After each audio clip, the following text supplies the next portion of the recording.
till I can't no more. I got the horses in the back. Horse stock is a tag.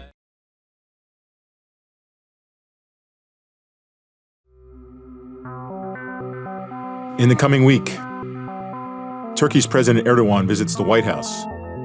Spain holds its fourth election in 4 years, and the U.S. faces a deadline on trade with Europe.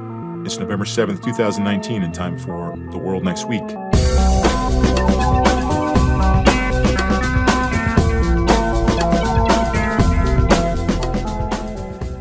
I'm Bob McMahon. And I'm Jim Lindsay.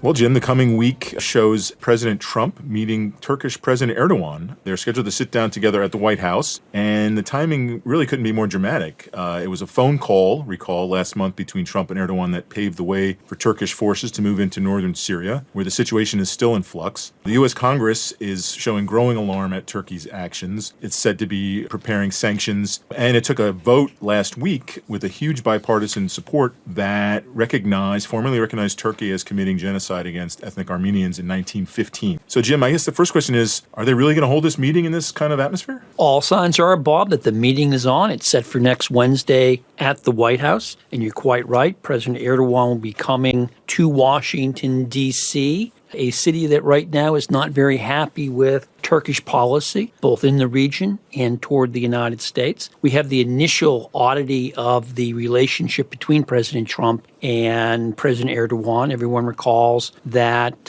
last month the President of the United States, President Trump, sent President Erdogan a letter that President Erdogan took as being insulting. One of the more scrutinized presidential letters in recent memory. Certainly. Well, generally when you have the head of one country urge another head not to be a devil or a fool, one can't be surprised when the recipient of the letter, in this case Mr. Erdogan, objects that diplomatic and political courtesy, and I'm quoting him here, has been broken. Now, what's interesting is that Erdogan told reporters at the time in Turkey that, and let me quote him here, "We will not forget this lack of respect." And last Friday, Erdogan was asked by reporters in Turkey about the trip and about the letter. And he said, and again, let me quote him here, "Of course, we will take that letter with us. We will return it. We have things to say to Trump's face." Now, that could be a lot of political posturing, obviously, for the president of Turkey getting this letter, Turkish nationalism. A lot of Turks don't like U.S. criticism of Turkish policy. So perhaps that's mostly for domestic consumption, and they'll have a smoother personal conversation. Certainly, both leaders have expressed affection for one another. I think the bigger issue is that the broader view in Washington is quite hostile toward President Erdogan and Turkish foreign policy, not just because of the invasion of northeastern Syria, not just because of the turn toward a more liberal set of politics in Turkey, but because Turkey, in the view of many in the United States, is not acting like a good member of NATO. We still have this issue of the Turkish purchase of Russian anti-aircraft missiles, which has been a fly in the ointment or a fly in the relationship between these two countries. Just last week, not only did the House vote on the Armenian genocide resolution, something that upsets Turks quite deeply, but the House has voted for sanctions to be imposed on Turkey for its behavior, its invasion in northeastern Syria. And I will note that the Senate Foreign Relations Committee has put on hold consideration of that legislation out of respect for and deference to the upcoming visit. But it's quite clear that on Capitol Hill, there's a lot of criticism for President Erdogan. So other than carrying the famous letter with them, do we know of any so-called deliverables the Turks would like from this visit, or that the U.S. would like from this visit? I suspect that the issue that will top the list is the current state of play of things in northeastern Syria. The Turks have been quite critical of the United States, arguing that the U.S. is not fulfilling its end of the agreements to limit the activities of Syrian Kurds in the area of territory that the Turks have taken. But I would imagine all the other issues that we have spoken about will come up as well. I would imagine there'll be talk about the Turkish purchase of the Russian missiles. It would surprise me if President Erdogan didn't make mention of Turkey's displeasure at the vote on the Armenian genocide. So I would expect those to be the sort of issues that are going to be brooded about at the White House next Wednesday. And part of this is crucial because Turkey is still in the process of what it says is going to be the creation of this buffer area, this so-called quote-unquote safe zone that would be a buffer between them and Syrian Kurd positions, but also a place where they fully intend to, by all accounts, move Syrian refugees back into. So that's still on. Potentially they'll talk about that. I would assume so. My sense is that, as you pointed out, the Turks view this buffer zone as a place to push refugees from Turkish soil back onto Syrian soil. And what that signifies is that this is not a problem that is going to be solved in one meeting at the White House, because assuming you have that return or repatriation of Syrians back to Syria, that's a substantial process. There's going to be the issue of the security people in that region. There's 3.5 million, I believe, yes, in Turkey overall. So this is not something that's going to be ironed out at the White House. And I will note that Erdogan is also having meetings and conversations with Russian President Vladimir Putin, because the Russians have a big stake in the issue, and quite clearly where President Trump is looking to do less in Syria, the Russian president has been more than willing to do more in Syria. So we'll have to sort of see how that plays out. One of the side plots to all this, of course, is how the Turkish delegation is going to be treated, and also how the Turkish delegation in the United States behaves. People may recall the last time President Erdogan visited Washington, D.C., back in May of 2017, his bodyguards attacked protesters, and that led to, I think, some significant concerns. They attacked protesters outside the Turkish embassy in Washington, D.C. The Turks declined to apologize for the clash, and they blamed the protesters. U.S. authorities indicted or charged 15 Turkish nationals with crimes related to the attacks on the protesters. And a lot of it was captured on film. It's pretty gripping footage. It was clear, I think, from what we saw, that the bodyguards initiated the confrontation. Now, those charges were dropped in some sense. They're not terribly effective because those Turkish bodyguards have gone back to Turkey. But again, I would anticipate you're going to have protests of President Erdogan's visit, not just at the White House, but also at the Turkish or near the Turkish embassy, and we'll see what happens on that score. But Bob, let's switch gears and move to Spain, where elections seem to be popular. This Sunday, November the 10th, Spaniards will head to the polls to vote in their second general election in the last 6 months, and their fourth general election in the past 4 years. Acting Prime Minister Pedro Sanchez called for the vote back in September after he and his Socialist Party failed to secure enough parliamentary support to form a government. So, Bob, tell us what the issues are in this election in Spain. Well, it's hard to mention these elections without mentioning the issue of Catalan separatism, Jim. And especially because since those elections were called, there was a court sentencing of 9 separatist leaders to jail for their role in fomenting this movement, I believe in helping to also put together what was deemed an illegal vote a couple of years ago to secede and so forth. It is an issue that has seemed to have really lit a fire under parts of the country, has contributed to what's seen as a very divisive election that you could see a further sort of splintering of support for different groups. You have a far-right party, something we hadn't heard of until recently in Spain, a nationalist party called Vox, moving to the fore. They, for the first time ever in the spring and in April, gained seats in parliament. Their polls are showing them looking to add to the seats. They had, I believe, 24 seats. The polls show them gaining as many as 40 seats. So you have a country, yet again, another European country with tradition of center-left, center-right leadership alternating, now having to deal with a fracturing on both their left and right, and needing, by most signs, needing to form some sort of coalition to govern. Now, the socialists look to gain the most seats in the 350-seat parliament, but not anywhere near enough to rule outright. They're looking like they might get maybe a third of that many seats at this point, meaning they could try to make common cause with further leftist parties, including the Podemos party, which we've heard about a lot,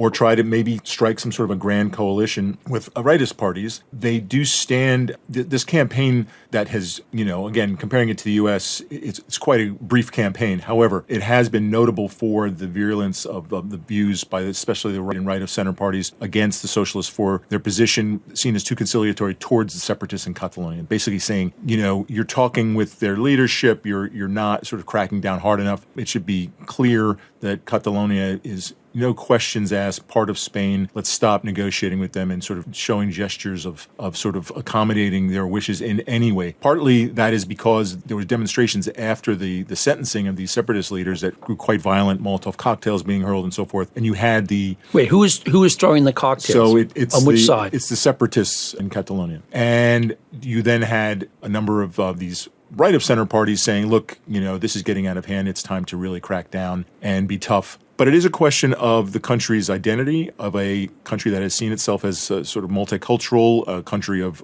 regions, the Basque region being another region with a very distinct identity, language, and so forth. Catalonia the same way. But now there seems to be a real split in the country among parties that want to treat them more harshly, the separatists, and others that want to be more conciliatory. And I should say there are 5 leading parties. You had a debate earlier this week with 5 leading candidates from the 5 leading parties. There are overall 13 parties, which for Spain in modern Spanish history is sort of unheard of. So, well, that gets back to a broader trend we see throughout Europe in which where we used to have 2 dominant parties, one center left, one center right, and they tended to alternate back and forth in power. We've seen sort of the center collapse in the growth of multiple parties, and that becomes a real challenge in any parliamentary system because Italy. You get to these coalition governments that can be hard to stitch together. That is right. In France, you had basically the creation whole cloth of a new party by Monsieur Macron. But Italy, you've had this happen. Germany's had this unheard of rise of a far right party, the AfD, and it's the, in some cases, the co-opting of some of the views of the fringe parties into the mainstream parties that has driven politics to polls. The center-right party gets pulled further to the right, center-left party further to the left. Especially on issues such as immigration, say, or issues that deal with the nationalistic sense. So it'll be closely watching the narrative of, is Spain moving in the populist direction? I'm struck, Bob, in this conversation you've focused on the issue of identity and the fate of Catalonia. What we haven't talked about or I haven't heard anything about is the economy. And typically when we talk about elections, people want to know, is the economy doing well or is it doing poorly? Because presumably if it's doing well, it helps the incumbent party. If it's doing poorly, it hurts the incumbent party. So is economics off the table in this election? No, it's not. And that's going to be interesting to see whether that ends up becoming, in a way, a stealth issue, given all the attention that the Catalonia issue has given. It's a country that has a lot of economic challenges. Some of the reports I've seen, the leftist parties like Podemos have gained because of their appeal to spending more on health and education and sort of basic core services. But it's got a high unemployment rate. I mean, it's in the high 13% or so, 13.7 or 8, something like that. That's high unemployment. And put it in perspective, U.S. unemployment rate is under 4%. That's right. Growth is in the positive, which is actually good for a European country at this point, projected at about 1.5, 1.9% on the next year. But there are concerns about high debt. Spain is a country that, the previous government that was the popular party, the PP, they sort of ran on a tougher economic reform platform. They were ousted under a really nasty corruption scandal back in 2018. But again, such is the division of the country, as you said at the outset, Jim, that we've had 4 elections in 4 years. And by many signs, this election is going to be inconclusive. In some ways, it sounds like the conversation we had before the Israeli elections, where you just had the division almost set in stone a little bit, and the ability of parties to come together and make common cause seems to be very difficult at this point. Yeah, one quick point on the issue of unemployment in Spain. Not only is unemployment high overall, but it's particularly high among young people. At one point, it got as high as 25%. I think it's fallen back from there. But that adds a whole another dimension because you have people entering the workforce who don't see opportunities for themselves and how do they make a life or a career for themselves. But I'm also wondering, as you sort of go through this and look at it, Bob, do you have any sense of what turnout is likely to be? Because, one argument would be you keep having elections because people really disagree and they want to have a chance to speak, so turnout gets higher. Votes may get cast for different parties. Or are we looking at election fatigue that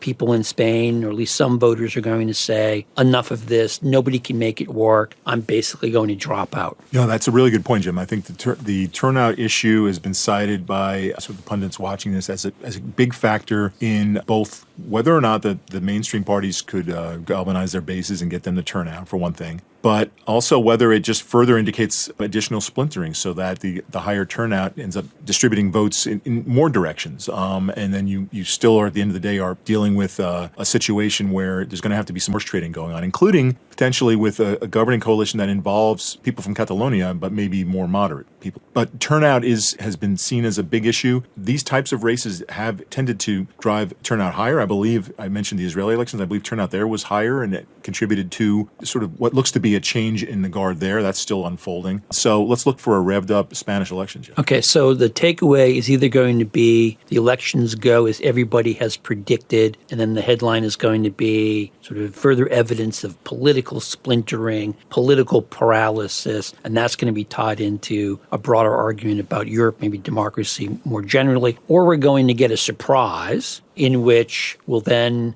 give us what story? What would be the most likely surprise? The most likely surprise, Jim, not sure I can call that one, but I think, in again reading up on Spanish politics and the sort of the silent voices there, you could see a socialist surge. You could actually see a higher numbers for the socialists. I mean, their numbers when they held elections in the spring, their numbers went up. They didn't go up enough to form a government, and they've been struggling since then. But I think as the country sort of seeks its way, I think you still might see in Pedro Sanchez, they have a leader who is, I think he's got the charisma and who could actually galvanize voters at the end of the day. Okay, I realize totally wrong, but that's okay. I realize it's unfair to ask you to predict a surprise. That's probably an oxymoron, but I'm going to go with the surprise being the center holds. So we'll see what happens. Okay.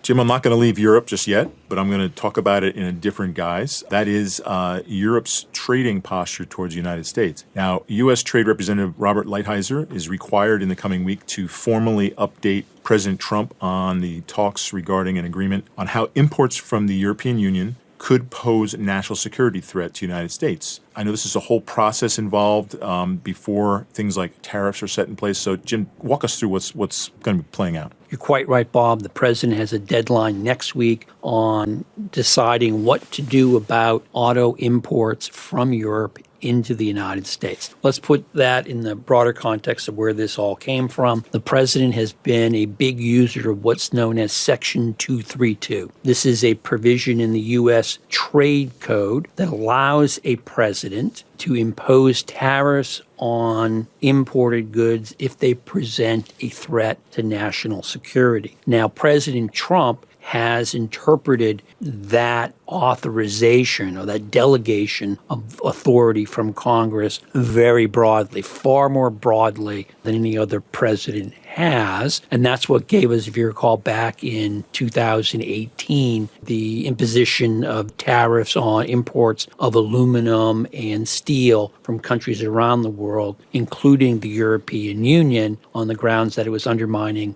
U.S. steel production, U.S. jobs, and so the president could go forward with that. The president subsequently had the Commerce Department, which is under the law responsible for Section 232 investigations, look at automobiles. Now, the president has been very vocal for a long time, long before he became president, his belief that the system is rigged against the United States in terms of automobiles and auto parts, that there are lots of German automobiles or foreign automobiles in the United States, and there are not as many American-made automobiles overseas. So that Section 232 investigation was triggered, I believe, in February of this year. In May, the Commerce Department came back with a report. Not surprisingly, it found that the import of foreign automobiles and automobile parts did present a national security threat to the United States. At the time, the president decided to, in essence, put the issue of a response on hold, giving himself a deadline until this month. Now the deadline is up. Now,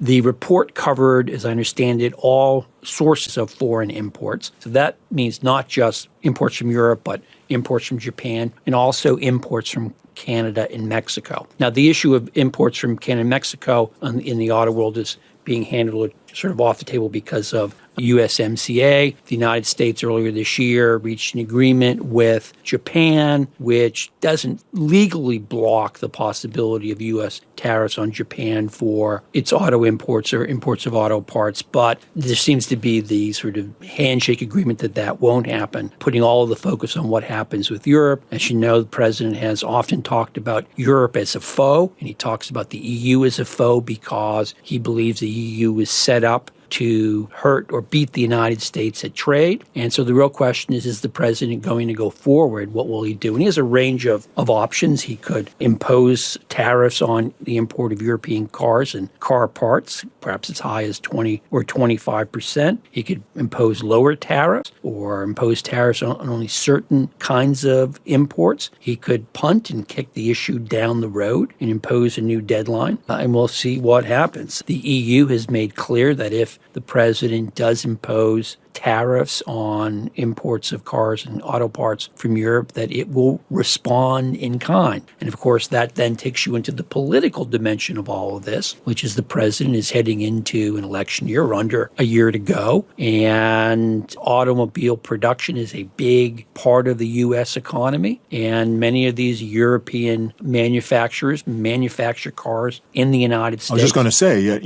I think they've tried to point that out. And if you drive down, say, one of the main highways through South Carolina, you will see a very large BMW plant, I think it is, off of Route 85. And these are the source of a lot of jobs. Yes. And so there's the whole political dimension of what you think the consequences of doing this will be. I do think that you have to take seriously the EU's response that it will retaliate. And of course, there's a separate issue out there, which is that we this fall imposed tariffs on a variety of European goods related to a decision, or in consequence of a decision at the World Trade Organization, that the Europeans had violated world trade regulations in their support for Airbus, and that hurt Boeing. But that's a different case because that's under international law. We were authorized to take those retaliatory steps. Indeed, the Europeans have a case against the United States for something similar in terms of supporting Boeing, which may be decided at some time down the future. That's a different sort of issue than this 232 investigation and procedure that is going to be on the president's desk next week. So another bet, Jim, is the president punting on this, or is he presented with information such that he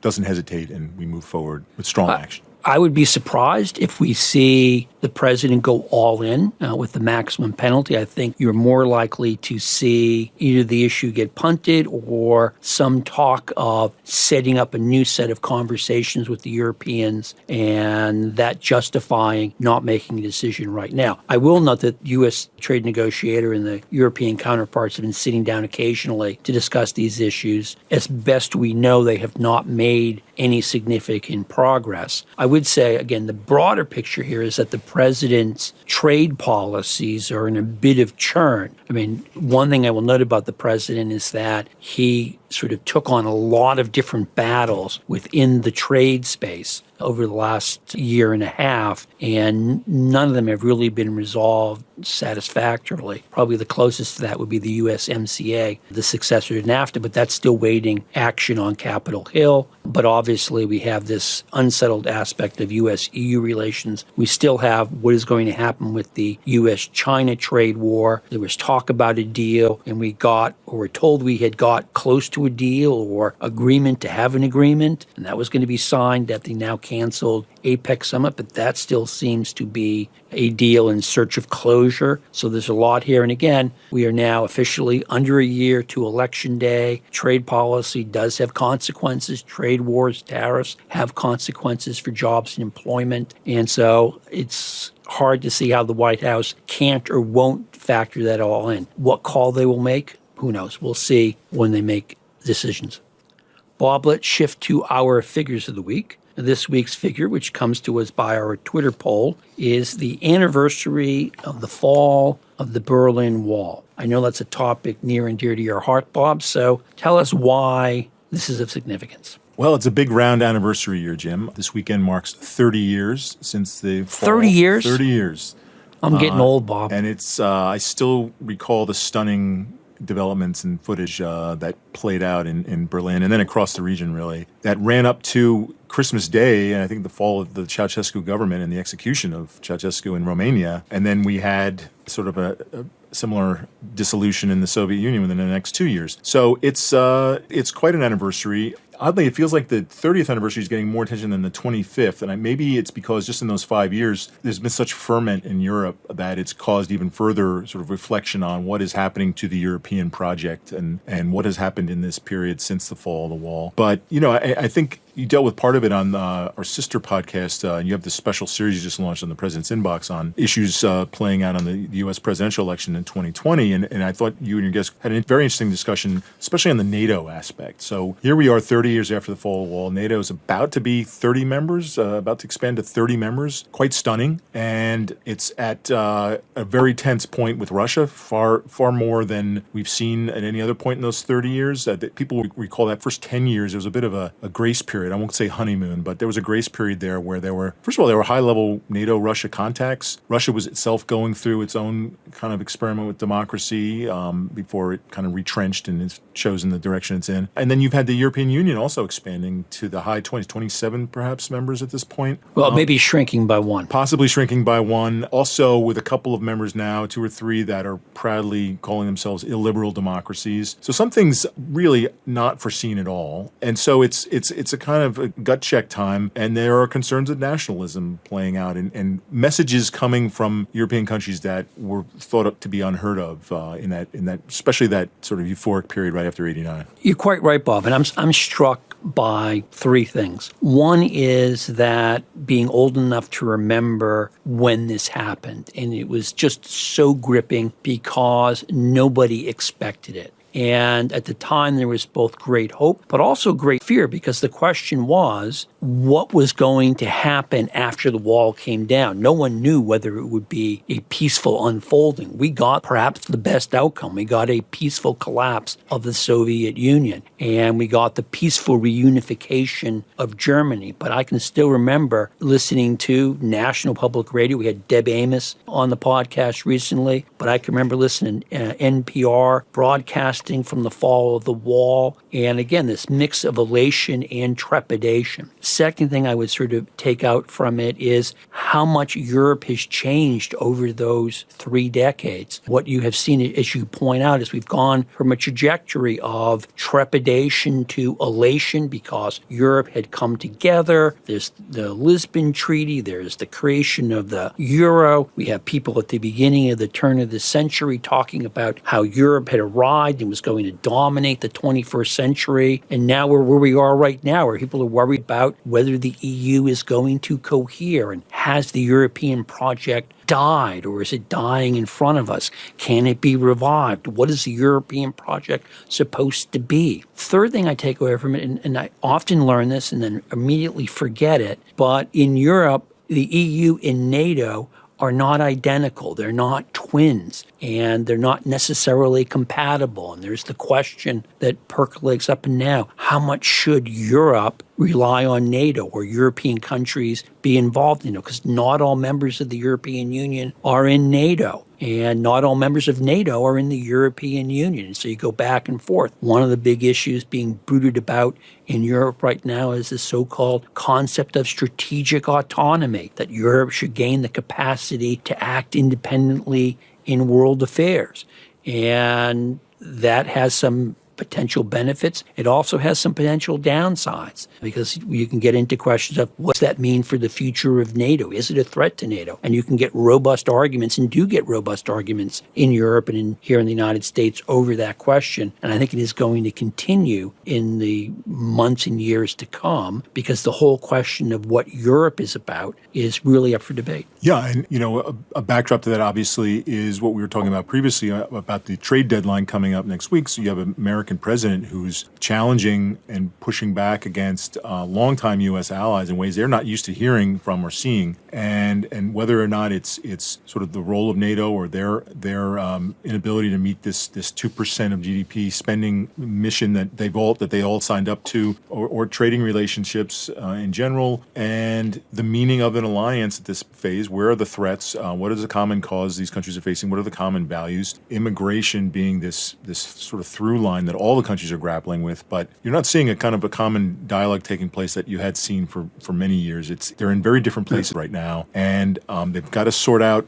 It's also a reminder that Europe, while being in a union and achieving incredible things, at the end of the day is really many individual countries, individual cultures and political systems and everything else, and they're all sort of sorting out what's going on in terms of the populist wave and all the other challenges facing them, while still trying to sort out what to make of the changes in the United States. Yeah. You make an incredibly important point, Bob. We often talk about Europe as an it. Europe is a they. And as you go across the continent, not only do languages change, not only does cuisine change, not only does religion change, but interests change and priorities change. And so we often have to keep that in mind. And I also think you've touched on, I think, one of the big issues going forward, which is whether or not we are witnessing the decoupling or untethering of the United States in Europe. And there are an awful lot of people, both in this country and in Europe, who take that almost as a given. I am not persuaded that is the case, but I will note that things that don't need to happen can happen precisely because people believe they're going to happen. You can get self-fulfilling prophecies. And I think the consequences of that won't be positive for the United States or for Europe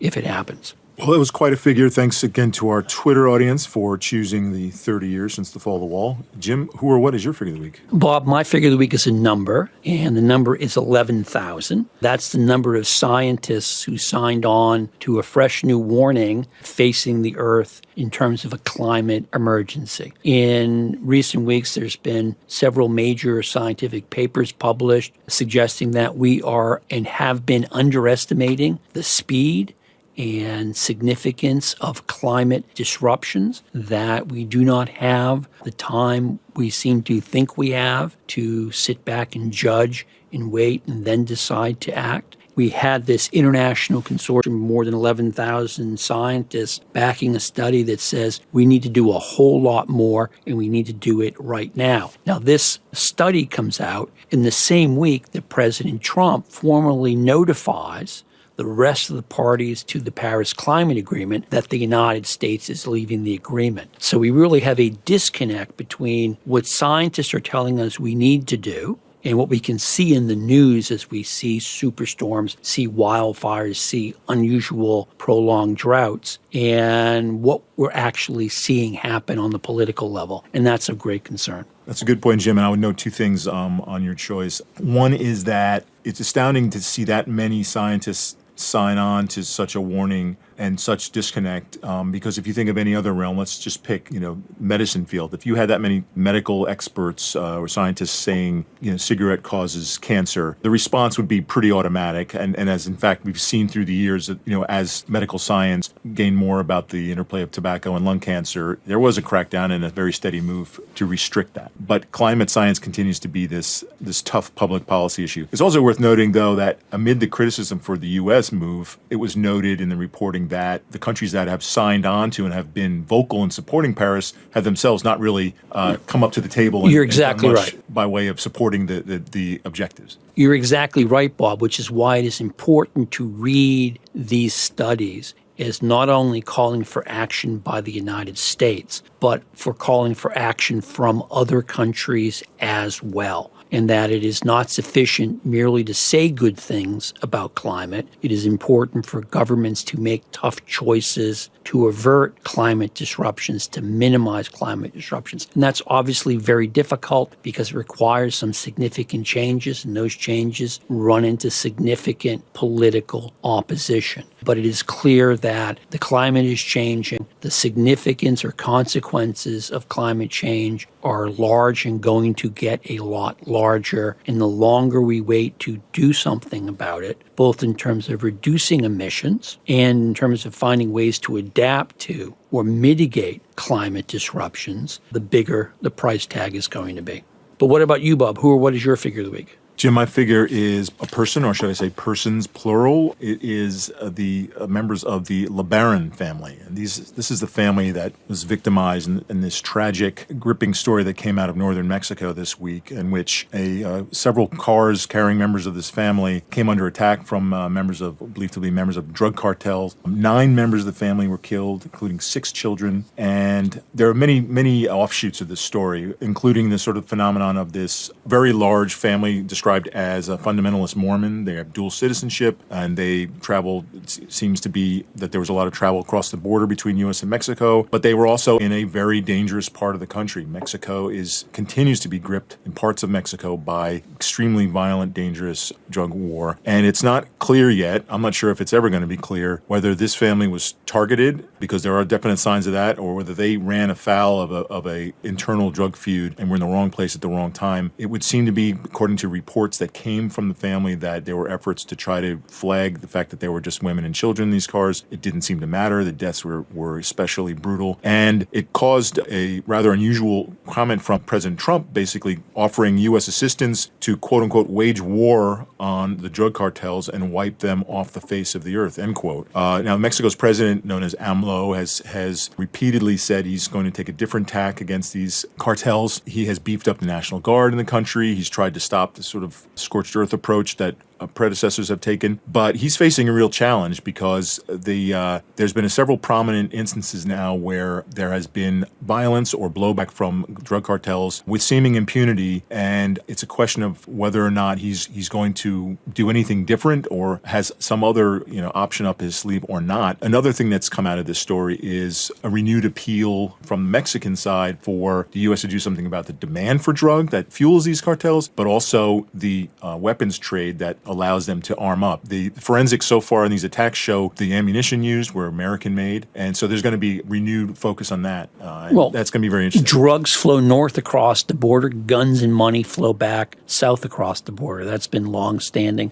Mexican government, lots of governments in Latin America have long complained that the United States interpretation of its Second Amendment and its loose gun control laws have real spillover consequences for their societies. I don't expect to see anything to change on the U.S. end about it. And I think, obviously what happened this week was horrific. But the reality is that, and sadly, this is not the first time we've seen barbaric, depraved behavior by these drug cartels, which are incredibly violent. And Mexicans have been living with it for years, if not decades. I think you're right, Jim. And it's a momentary surfacing the issue for Americans beyond the headlines that Mexicans are all too familiar with. And it's hard to see it budging policy in this direction. Right, and it's very difficult to bring these drug cartels to heel, particularly now where they are incredibly well armed. They have lots of money, which means they can both intimidate people and they can buy people off. And we've seen that happen time and time again. Obviously, the efforts by Mexican governments to crack down have produced some victories. We all know about El Chapo, who's now in maximum security prison here in the United States. But the reality is that even when you capture major leaders in drug cartels, they're replaced by somebody else. This is a massive public policy challenge. I don't think anyone in Mexico City or in Washington, D.C. has a simple answer for how to confront it. Well, that's our rather grim look at the world next week. Here are some other stories to keep an eye on. Hong Kong activists stand trial on charges of unlawfully organizing a public meeting, and presidential elections are held in Romania. Please subscribe to The World Next Week on Apple Podcasts, Spotify, or wherever you get your podcasts. And leave us a review while you're at it. They help us get noticed and improve the show. Please note that opinions expressed in The World Next Week are solely those of the hosts or our guests, not of CFR, which takes no institutional positions. Today's program was produced by Zoe Collis with senior producer Jeremy Sherlick. Special thanks to Anna Shortridge and Caroline Cantus for their assistance. This week, our recording engineers were Curtis Mitchell and Nick Sander. Our theme music is provided by Miguel Herrero and licensed under Creative Commons. This is Jim Lindsay saying goodbye. And this is Bob McMahon saying so long.